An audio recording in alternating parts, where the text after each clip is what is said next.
Chrome ইয়েলোর সঙ্গে সামান্য বার্মেনিয়ান red মেশালাম। দেখতে পাচ্ছ কিনা আমাকে বলো।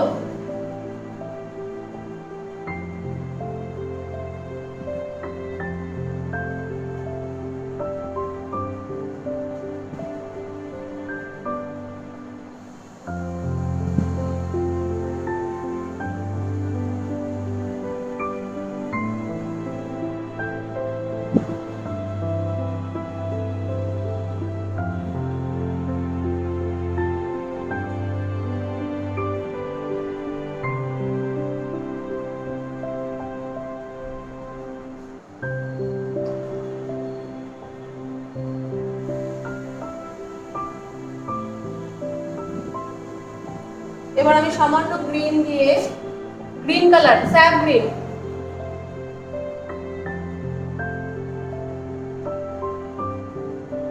আর ওয়াটার কালারের চেষ্টা করবে পেপার হোয়াইটটাকে ছেড়ে যাবার লাইট কালার হিসেবে। হ্যাঁ, আমি ইচ্ছে করে আজকে একটু একটু ডিফারেন্ট কালার গুলো আমি একটু ইউজ করছি। যেমন গ্রিন কালারটা তোমাদের হয়তো একটু মেশাতে একটু টাইম লাগবে, কিন্তু আমি ইচ্ছে করেই একটা গ্রিন কালারটা ইউজ করছি, একটু অড কালার গুলো। হ্যাঁ, আর আমার এই ছবিটাতে লাইট পড়ছে রাইট সাইড থেকে, তো আমি চেষ্টা করছি পেপার হোয়াইট গুলোকে ছেড়ে যাবার। এই যে এক্সট্রিম যেখানে উঁচু উঁচু পোর্শন, সেই সব জায়গাগুলোতে হোয়াইট কালারটা ছেড়ে যাবার।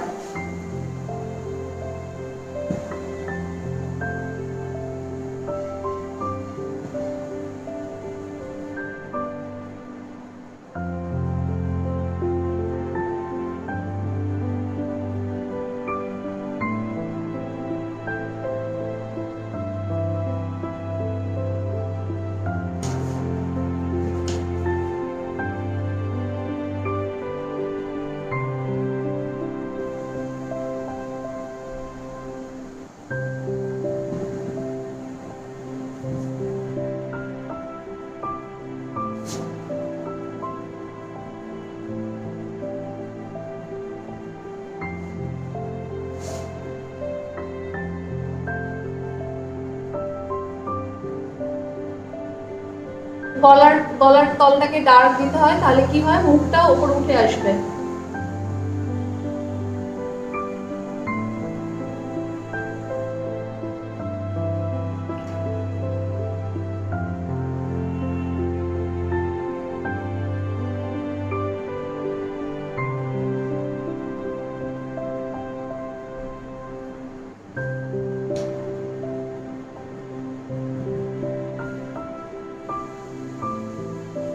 আমি এখানে ইচ্ছে করে একটু ব্লু মেশাবো। দেখো ব্লু কালারটাও স্কিনে ইউজ করা যায়, তাহলে তোমাদের ভয়টা কেটে যাবে যে কালার কিভাবে ইউজ করব।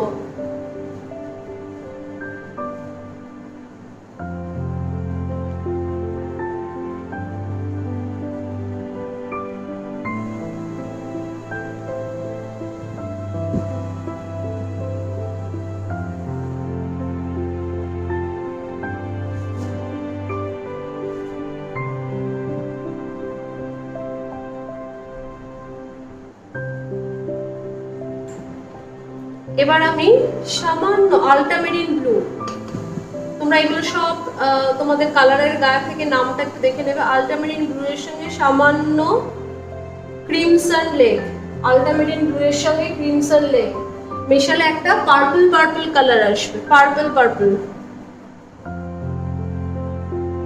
আল্টামেরিন ব্লু এর সঙ্গে সামান্য ক্রিমসন লেক দিয়ে একটু পার্পল কালারটা আমি একটু ডার্ক জায়গাগুলোতে একটু ইউজ করছি। দেখো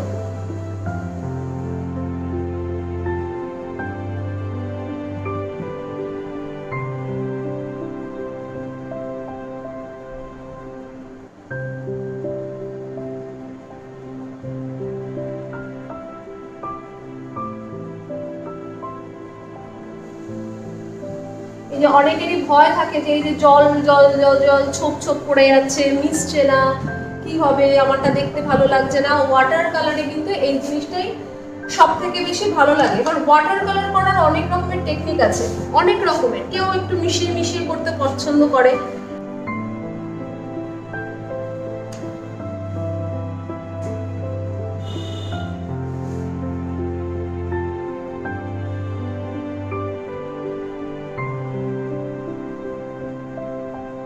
যে দেখো আমি একবার এপাশে দিচ্ছি, একবার এপাশে দিচ্ছি, একবার এখানে দিচ্ছি, একবার এপাশে দিচ্ছি, এইভাবে কেন করছি জানো?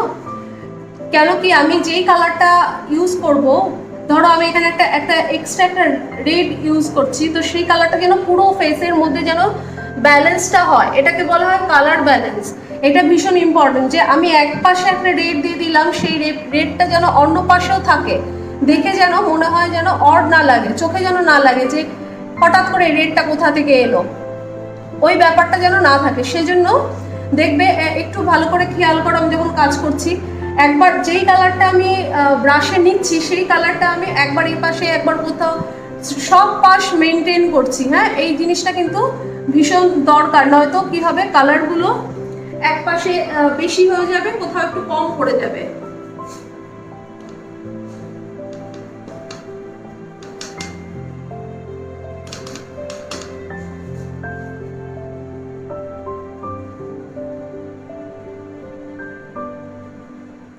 আমি রেডের সঙ্গে আল্টামেরিন ব্লু মেশালাম, মিশিয়ে একটা ডার্ক পার্পল তৈরি হলো।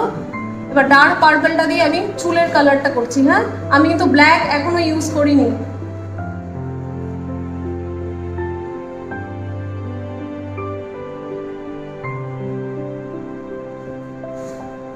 এর সঙ্গে আমি একটু পার্সিয়ান ব্লু মেশাবো,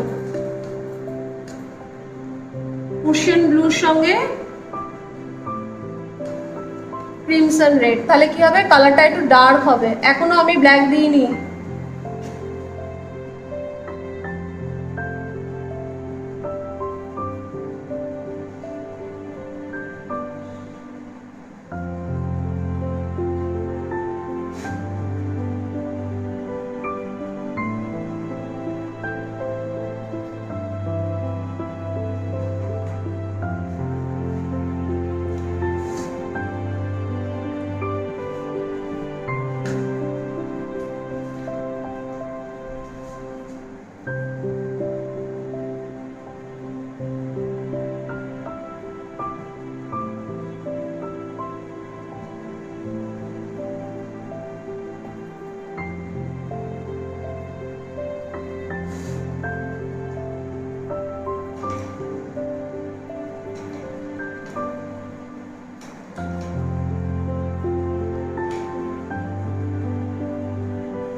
আর ভুরু আইব্রো আঁকার সময় আইব্রো মানেই ওখানে আমি পট করে দুটো কালো দিয়ে টেনে দিলাম, একদমই কিন্তু না। আমি এখনো কিন্তু ব্ল্যাক ইউজ করিনি, আমি পার্পল দিয়ে একটু একটু হেয়ার রেখে এরকম ভাবে আমি করলাম। সেই কালারটা নিয়েই আমি চোখের কালারটা দিচ্ছি, দেখো।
এবার আমি একটু ব্ল্যাক নিয়েছি, তাও ব্লু এর সঙ্গে। হ্যাঁ,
এবার আমি একটু ব্ল্যাক দিলাম কিন্তু চুলে। হ্যাঁ, এত সময় কিন্তু কিছু দিইনি।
আমি কিন্তু মাঝে মাঝে পেছনে গিয়ে দেখছি, হ্যাঁ? তো তোমরাও যখন ছবি আঁকবে না, ছবিটা একদম সামনে থেকে এগিয়ে চলেছি সেরকম করলে কিন্তু হয় না। একটু দেখতে হয় যে কতটা করব, কোথায় করব, আর কোথায় গিয়ে কাজটা শেষ করব।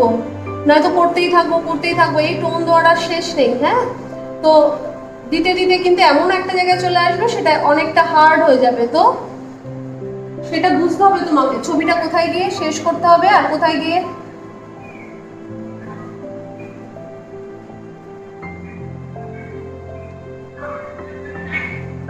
আবার এটা।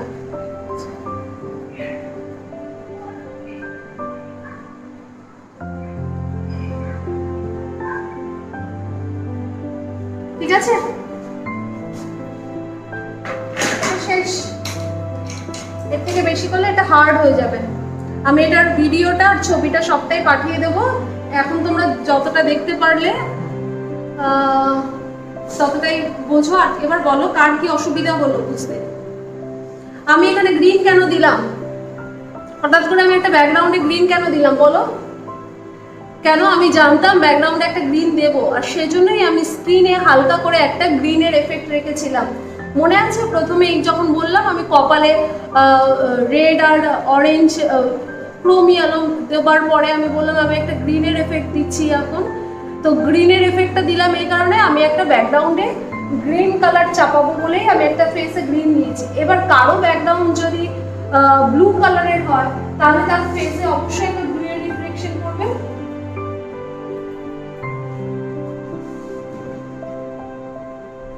বোঝা গেল?